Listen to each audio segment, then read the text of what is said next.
Obboloota koo dhiiraa sadan waliin ciiseera.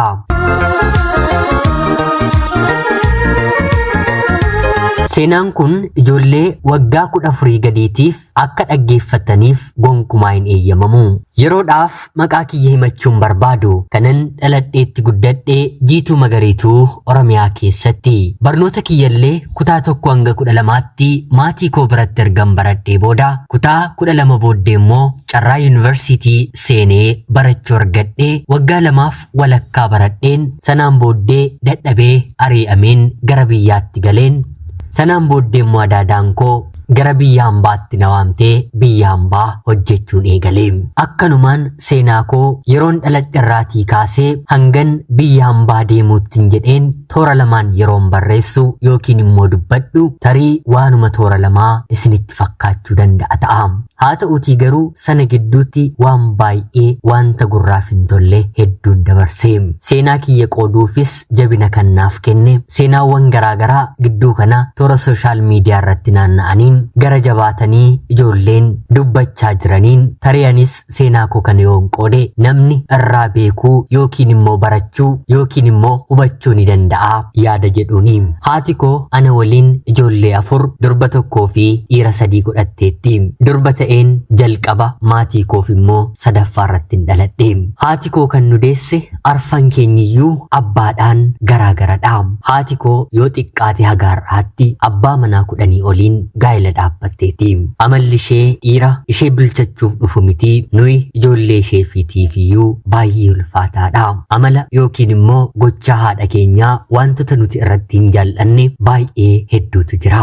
Nutis ijoolleen ishee erga of barree boonna gochaa kana dhiisii wanti kun hin si miidha malee waan si fayyadu hin qabu jennee yeroo ishee gorsinu nutti ni dheekkamti. Ani kanan kana godhu isiniif jedheenidha. Yoon ani kana gochuu baadhe isin ana jalaa dhumtu. Qabeenyi koo horiin koo bakkeetti na jalaa hafaa jettee sodaatti. Wanta nan isiniif dubbachaa jiru salphaatti akka inni isiniif galu homaa shakkii tokkollee hin qabu. Haati koo mana abbaa manaa ishee jalqabaarraatii dhaalte waggaa 4 qofa waliin jiraatanii mana bal'aa guddaa ta'e magaala keessatti ni qabdi. Mana kana keessatti immoo kutaa addaa mana citaa yookiin immoo godoo ijaartee mana waaqeffannaa mataa ishee kan dhuunfaa ishee ni qabdi. Al takka takka sinii yookiin immoo shinii bunaa kan namaa laaltee waa'ee fuuldura namootaallee ni raagdi. Qaalluun kan isheen beektu kan namaa xeembartii jedhama mitiire gochaan haadha koo yeroo hundaa kanumadha. Ni fagdi, ni iyyiti. Halkan qixxee kaatee akka fardaa mana keessa utaalti. Qaama hafuura seexanaa ifaaf ifatti otoo nuti dhageenyuu waliin haasoftu ni qabdi. Ayyaanni yookiin immoo hafuurri suni kan dhufe akaakayyuu abaabilee isheerraati. Hundumtiyyuu sodaatanii galgalli isaanii otoo hin bareediin dhumanii haati koo immoo baattee har'aan ammaan geessisteetti. Isheedhaan waaqeffannaa kana dhiisi jechuurra lubbuu kee balleessina jedhanii otoo gaafatanii lamaan keessaa lubbuu ishee balleessuu fixatti. Akkanuma obboloonni ishee kan dhumanis ta'e kan jiran gochaa kanatti sirriitti amanu. Kuni hafuura kennaa ayyaana keenyadhas jedhu. Nuti beeknee yookiin immoo nuuf galeetu otoo hin taane yerooma sana bara kana keessa wanti akkanaa hin hojjetu jennee guutummaa guutuutti ni amanna turre. Amantaa keenya gara garaagaraattis jijjiiruuf yaalii tokko tokko ijoolleen ishee ni yaalla turre. Haa ta'uutii garuu nuuf hin milkoofne ayyaanni karaa ishee dhufe nutti immoo ni taphate. Jireenya anaa fi obboloota kootti ni taphate. Haati kiyya kan guddiste haatumti kiyya gara biyya hambaatti kan ergatte obboleettiin ishee yookiin immoo adaadaan keenya tokkollee ni turte. Kan nuti itti gargaaramnu yookiin immoo guddanne yeroon of baree ga'erraatii kaasee gargaarsa adaadaan koo kuni haadha kiyyaaf gootuutiini. Haati abbaan isaanii waan dhumaniiruuf maallaqa ergitu harka caalu haadha kiyyaafidha. Haati koo immoo maallaqa sanaatiin nuunis nu guddisti. Seexana yookiin immoo qaalluu mana keessaa qabduttis ni tajaajilamti. Hawaasa yookiin immoo namoota naannoo keenyaattis gochaa keenya kana waan nurratti beekaniif maqaa addaa Maqaa Toshituu, Budaa, Hamtuu, Falfaltuu maqaa jedhu haati keenya ni qabdi. Haadha koorra darbee nuyi ijoolleen isheellee mana barnootaatti nama yoo ilaalle Doomi, Budaa jedhamni arrabsamna. Kana baannee yookiin immoo amannee fudhanneeti namatti otoo hin siqiin jiruu keenya qofa jiraachaa mana keenya jiraanna. Kanaan otoo jennu adaadaan keenyi biyya hambaa jirtu tokko obboleessi keenya hangafaa barnoota kutaa 10tti dhabee waggaa 3 barnoota gara biraallee hin baradhu jedhee taa'ee jennaan akka har'aa otoo hin taane bara sana wanta baay'ee qaalii ta'e televizyina abbaa inchii 32 yeroo sana magaala keenya keessa abbaa inchii guddaan 21 qofa kan ta'e tajaajila DSTV immoo eenyuyyuu kan hin galchanne yeroo jalqabaatiif ergitee fi hojii kana DSTVdhaan kubbaa laalchisuu fi fiilmiiwwan biyya keessaa fi biyya hambaa garagaraa dabareedhaan ilaalchisuun yeroo jalqabaadhaaf mana fiilmii jedhamee magaala keenyatti baname. Obboleessi keenyis kubbaa laalchisuu fi fiilmiiwwan kana do'achiisuun galii mataasaa argachuu jalqabe. Hojiin kun magaala keenyatti kan jalqabaa waan ta'eef bakkitti taa'anii ilaalanillee hin jiru. Manni dafee guutaa. Maarree kanaaf manni keenyi gahuu waan dideef magaala keessaa mana bal'aa ta'e kireeffatee hojii kana hojjetachuu jalqabe. Adaadaamti keenyi otoo isaaf kanan bitiin dura dursitee televizyina abbaa inchii 21 DVD yookiin immoo CD kan taphatu bittee manaafis nu keesseetti. Maarree anaa fi obboloonni koo isa dabalatee dabareedhaan mana sana buluu eegalanii yeroo jalqabaadhaaf hundumti isaaniiyyuu achi otoo bulanii itti tola. Haa ta'uutii garuu ani qofaa kiyya mana guddaa kanasii keessa waan hin buluuf nama tokko naaf erguu eegalanii. Haati keenyi durumayyuu harka caalu galma ishee keessa bulti. Achi keessatti ni fagdi, ni iyyiti, ni yuusti. Hojiin ishee, jireenyi ishee haga har'aatti kanumadha. Du'a jala gaheellee namni hin jijjiiramu, rabbi isaatiin araaramu. Maarreegaa anis yeroo tokko bakka mana fiilmii kanaa deemeen guyyaa fiilmii gaariin jira jedhame hanga galgala sa'aatii 2 sa'aatii 3tti taa'ennan ilaalaa. Haa ta'uutii garuu kana gidduutti fiilmii walitti fufinsa qabu guyyaa guyyaadhaan obboleessi kiyya kuni magaalaa Finfinneedhaatii hunda isaa fidee daawwachiisuu ni jalqaba. Fiilmii kanattis dargaggoonni araada qabamanii baatiidhaa haga baatiitti walitti fufinsaan ilaaluu eegalanii. Anis yeroo tokko itti fufinsa isaa ilaaluuf fiilmii kana fudheen manatti ilaaluu yoo na darbeera ta'ellee akkanuma deemeen biraa fudhee ilaaluun araada fiilmii ilaaluutiin nan qabama. Kana keessatti fiilmiin yookiin immoo foddaan televizyinii kan argisiisu waanumatti kaa'anidhaatii fiilmiiwwan saal qunnamtii of keessaa qabanillee dargaggoonni hiriiranii maallaqa kanfalanii walitti fufinsaan guyyaa guyyaadhaan araada qabamanii kan ilaalanii keessaa isa tokkodha. Gara jalqabaa obboleessi koo hin na dhorka ture. Booddee irratti garuu waan isaan galgala ilaalan anaatiin na dhorkan manatti fudheen ilaaluu waan tan jalqabeef yoon ilaale rakkoo maal qaba jedheen isumaatiin iyyuu amansiifachuun jalqabe. Taphni yookiin immoo haasoon jal'ina jireenya koo bakka kanatti eegale. Yeroo hojiin kun eegale kutaa 5ffaan baradhaa. Yeroo fiilmii kan ilaaluun eegale immoo gara jabaadheen kutaa 7tti ceeraa. Umriin koos waggaa 15-16 ni ta'a. Bara tokko qofan barnoota addaan kuteera. Maarree fiilmii haaraan jalqaba dhufeera taanaan manatti fudheen obboloota koo na bira bulanii waliin ilaalaa. Dursa garri jalqabaasaa homaa waan hin taane waan addaa waan of keessaa hin qabneef walumaan ilaaluu jalqabna. Booddee irratti garuu wanti miira qabu kuni anaanis na qoruu obboloota koo dabareedhaan na bira buluu dhufanii na waliin ilaalanillee qoruu jalqabe. Kanaan kan nuti ciisnu siree tokkorra dhaatii mana guddaa yookiin immoo saalonii keessa firaashii buufannarra dhaatii obboloota koo 3 waliin dabareedhaan isaan na bira bulaniin wal tuttuquu eegallee. Kabaja koo kan fudhate yookiin immoo yeroo jalqabaadhaaf wal qunnamtii saalaa kan ani waliin raawwadhe obboleessa koo isa quxisuu eegoo koo irratti isa dhalate waliini. Miirri obbolummaa wal kabajuu fi wal sodaachuu hanguma fiilmii kana ilaalaa dhufnetti nu gidduudhaa baduu jalqabe. Obboloonni koo waggaa 2 oliif mana fiilmii sana buluuf fedhii guddaa qaban amma immoo as ana bira buluuf fedhii guddaa horachuu jalqabanii. Duraan carraa buufataniitu ana bira bulu ture. Amma garuu anatu bulaa narratti jalqabanii. Kan nama ajaa'ibu immoo sadan isaanii waliin akkan ciisu waliin beekanii. Haati koos hin beektu, haa ta'uutii garuu diinni ganamaan karaa akaakayyuu gara maatii kootti seenee haadha koo galma keessa galfatee anaa fi obboloonni koo immoo akka nuti walitti taphannu walitti haasofnu nu godhee. Kallacha fiilmii sana ilaalleetiin wanta fiilmii sanarraatii ta'u gochaadhaan raawwannaa. Booddee irratti hunduma isaanii waliin erga kanaan wal barree booda fiilmiin irra caalaan magaala keenya keessatti karaa obboleessa kootiin agarsiifamu fiilmii gosa kanaa qofadha. Namnis xiqqaanis guddaanis kana jaallata. Dhiira dubartiidha hin jedhamu.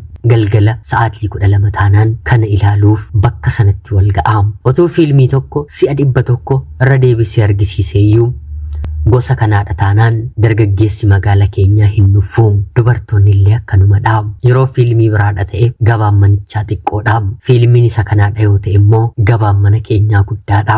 Jireenya kana keessa kutaa 7 haga kutaa 12 xumuruutti obboloota koo faanan dabarsee kana qofaa miti. Yoo xiqqaate si'a 4 ol obboloota koorraa daa'imni gadameessa koo keessatti uumameera. Sanas garaa laafina tokko malee gara jabeenyaan kukkuteen otoo umriin isaanii hin gahin bifa aadaatiin daa'ima gadameessa koo keessaatiin baasisee. Kanaan illee deemeen yuunivarsiitii seeneen kan na eeggate jireenyuma gosa kanaadha. Akka carraa ta'ee barnoota seemisteera 1ffaa nagaadhaan xumureen seemisteera 2ffaa irratti mucaan Finfinnee tokko dhuftee doormii keenyatti dabalamte. Mucayyoon kun bakkeedhaa namoota isheen beektu barattoota waggaa 2ffaa 3ffaa ni qabdi. Isaan kireeffatanii diida galuu. Dabalataanis hojii sagaagaluu hoteela garaagaraa keessa deemanii hojjetu. Jalqaba irratti hojii kana na jalqabsiisanii. Lammaffaa irratti garuu har'a akka waan addaatti godhamee miidiyaa garaagaraa irratti kan mul'atu saala wal fakkaataa dubartiif dubartii isaan waliin hin eegalee. Dursa fiilmota kana keessatti ilaaluun sammuu koo keessatti waan barreeffameeruuf araadummaa yookiin immoo afshaalamuu ta'eetiin itti mul'ate malee sodaadheen maalinni waan akkasii kun immoo jedheen waanan itti qaanfadheeru hin qabu. Tarii maal taateeti carraa maaliitu si mudate jettanii karaa hundumaatiin anaa fi jireenya koo irratti murteessuu ni dandeessu ni ta'a. Haa ta'uutii garuu har'a foddaan iskiriinii kan moobaayilaas haa ta'u kan televezyiinii mana hedduu mana eenyuyyuu ni jira. Cubbuun maatii koo eekkamsi rabbii akka jirutti ta'ee haa ta'uutii garuu namummaadhaaf gara kanaatti kan nu fiikse teeknooloojiidha. Teeknooloojii adaadaan koo mana keenyatti fiddee keessatu jireenya kana salphaatti akkan ilaalu darbee immoo obboloonni kiyyas akka ilaalani godhee. Obboleessi kiyya inni hangafaan yeroon ani yuunivarsiitii waggaa 2ffaa baradhu fuudhee gaa'ela dhaabbatee gaa'elli isaa sagahuu didee bakka nani baradhu mooraa yuunivarsiitii dhufee isheen dubbisa jedhee na waliin ciiseera. Hanga kanaatti cubbuun nu gidduudhaa dhibeera. Jireenyi koo kanarratti kan dhaabbatu miti. Waggaa 2 fi walakkaa baradheen qabxiin kiyya na dabarsuu dinnaan mooraa yuunivarsiitii ari'ameen gara biyyaatti deebi'ee. Yeroo kanatti adaadaan koo biyya hambaa jiraattu kuni kottu baqqaa as na waliin hojjedhu asiitii hojiin sii barbaadanaan jettee gara biyya hambaa bakka isheen jirtutti anaanis na fudhatte. Tole biyya hambaadha jedheen adaadaa koo bira nan dhufe. Adaadaan koo biyya hambaatti abbaa manaa faranjii fi daa'ima dhukkubsataa hin dhageenye hin dubbanne danda'ees deemuu hin dandeenye qabdi. Hojiin kan ishees ta'e kan abbaa manaa ishee garuu hojii nama jibbisiisudha. Anaaf garuu haaraa miti. Anaan qulqulluudha jettee yookiin immoo seetee yeroo dheeraadhaatiif hojii gara biraa naaf barbaadaa turte. Haa ta'uutii garuu isheen hojiin naa barbaadaa turte naaf argamuu didee hanga baatii 8tti hojii malee mana ishee taa'een. Haa ta'uutii garuu baatii 8 booddee hojiin xiqqoo tokko naaf argamee gara sanatti deemuuf abbaan manaa ishee nu qabatee konkolaataa isaatiin imala jalqabee. Abbaan manaa fi daa'imni fuuldura taa'u anaaf isheen immoo duuba teenyaa. Deemsaan naannoo daqiiqaa 35 deemnee bakka sana ga'uuf immoo naannoo daqiiqaa 5 yeroo hafu konkolaataan biraan humnaan saffisaa deemu walitti bu'ee konkolaataa nuti ittiin deemaa jirru walakkaadhaan rukutee. Walakkaadhaan yeroo rukutu karaa rukutamee kan jiru adaadaa koodha. Ani adaadaa kootti aaneen jira.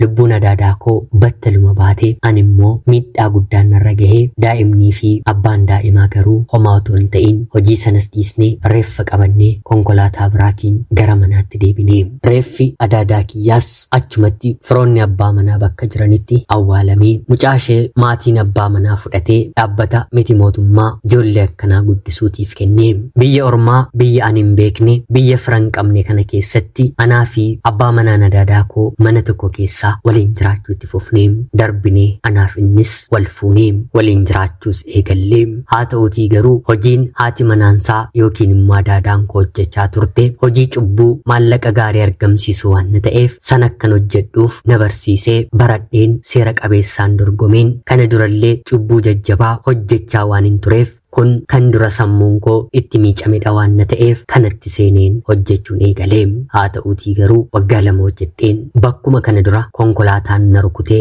na miidheen deebisee otuma abbaan manaan adaadaa koo konkolaachisaa jiru konkolaataan na rukutee miilli kiyya bitaan guutummaa guutuutti hojii yookiin immoo tajaajila dhaabee mana yaalaatti narraa citee. Sanaan booddee ture faranjiin abbaan manaan koo fi abbaan manaan adaadaa koo gara biyya kootti na ergee biyya galeen jiraachuu jalqabee. Haa ta'uutii garuu manaa bahuu deemuu socho'uu waan hin dandeenyeef itti boo'een naa gaddee qabeenya adaadaan koo argachuu maltu walakkaa isaanaaf qoodee anis biyya dhufeen hojii mataa koo banadheen hojjechuun eegalee.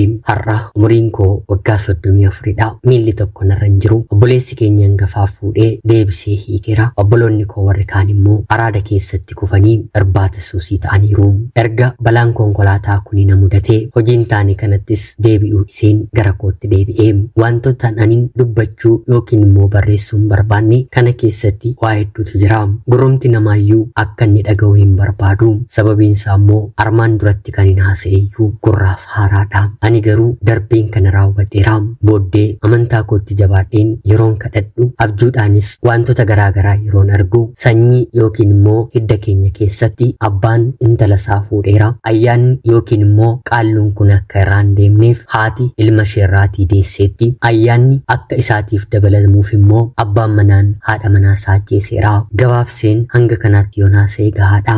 Wantin jechuu yookiin immoo dubbachuu barbaadu garuu dhaloota kanaatiif ergaan koo waan tokkodha. Seenaan koo kanirraatii baratamu tokko hin qabu. Haa ta'uutii garuu namni dhuma namaa laalee barataatii dhumni koo qobaa jiraachuu obboloonni koo immoo bittinnaa'uu jaalalli kabajni nu gidduudhaatii dhibuu fi kanneen kana fakkaatanidha. Kana hundumaaf sababa kan ta'e maatii keenya ta'us haa ta'uutii garuu maallaqni karaa cubbuu karaa adaadaa keenyaa gara maatii keenyaatti seene jireenya koo balleesse. Yeroodhaaf maallaqa lafa kanarratti kan nama gammachiisu ta'us haa ta'uutii garuu haala isheen ittiin fiddeen nu keessaas bahee. Har'a maatii hundumaa keessa moobaayiliin televezyiiniin jira. Ijoolleen waggaa 10 waggaa 12 booda moobaayila kan isheen fayyadamtu wantoota qoosaa yookiin immoo tiiktookii ilaaluuf qofa miti. Wanti isaan ilaalanii maatiin akka irratti hin argineef immoo balleessan waan hedduutu jira. Yeroo sanallee haa ta'u televezyiiniidha hanga maatiin keenya ciisanitti yookiin immoo ija isaanii nurraa fageessanitti eeguun ilaaluun ni danda'ama ta'a. Haa ta'uutii garuu ijoolleen yeroo ammaa kan ciisan moobaayila isaanii waliitiini. Inni dhiiraas isheen durbaas mana barumsaa keessatti wanta ijoolleen kutaa 3 kutaa 4 barattu wal argisiisaa ooltu haalli dubbiin barattoota kutaa 1 keessumaa immoo erga televezyiiniin qaanaa biyya keenya keessatti jalqabamee booda raajii addaatu dhaloota ammaa irratti mudachaa argamaa jira. Kana maatiin hin beeku. Haala ittiin maatii jalaatii dhoksan ijoolleen bara kanaa sirriitti ni beeku. Kaleessootu mana keenya keessa televezyiiniin hin jiru ta'ee ani rakkoo fi dhukkuba kanaatiif gonkumaa hin saaxilamu. Har'a dhala godhachuu miti karaan ittiin fincaan kiyya fincaa'ullee tuubboo faranjiin qaama koo keessanaaf kaa'eeni. Hanguman balleesse gatii sirriitti kanfalaan jira. Obboloonni koollee gochaa kana keessa waan jiraniif bor waan isaan eeggatu rabbi duubaatu beeka.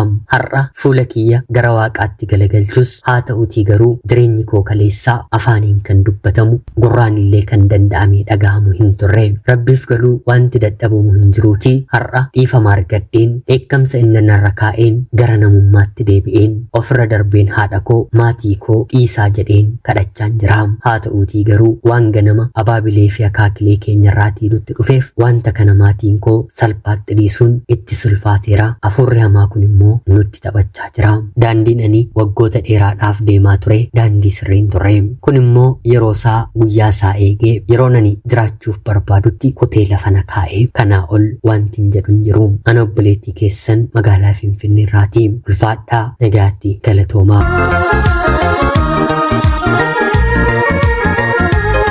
Yooyyaa shamaa akkam jirtu kabajamtootaaf hordoftoota qophii keenya nagaaf jaalalli tokkummaan bakka jirtan hundaatti hunda keessaniif haa ta'u jecha guyyaa irraallee seenaa ajaa'ibaa obboleettiin keenya tokko nuuf qooddee siniif dubbiseen hin ka'a. Akkasin irraa barattanii hubannoo cimaatee tokko irraa argattan homaa shakkii tokkollee hin qabu. Seenaa kana kaniin argadhe mataa kiyyaan safuu jedheen poodkaastii afaan Amaariffaatiin maannaazzawal isheetu dubartii umriidhaan waggaa 21 taate ijoollee fakkaattu haa ta'uutii garuu wantoota ajab kuni dhuguma dhaayii jedhaman afaaniin dubbattu otoon dhaggeeffadhu komentii jalatti wanta barreeffame tokko argeen dubartii anuu jireenya kanaan olii kan kanaan wal fakkaatuun argadheera jettee barreessiteen dubartii kana keessaan dubbisuu yaaleen sanuu mucayyoon kun intaluma Oromoo taatee argamte seenaa ishee fi seenaa maatii ishee gadi fageenyaan nuuf qooddee anis wantan dhaga'ee fi wanta naaf barreessite haala baay'ee ulfaataa ta'e kanaatiin isiniif qoodeera. Hundumti keenyiyyuu akka dhaloota kanaatti waan tokko akka nu gateeru moobaayila yookiin immoo bilbila yookiin immoo televiizinii bashannansiisaa fakkaatee nu bira dhaabbachaa jiruutiin dhaloonni waggaa 20 waggaa 30 as jiru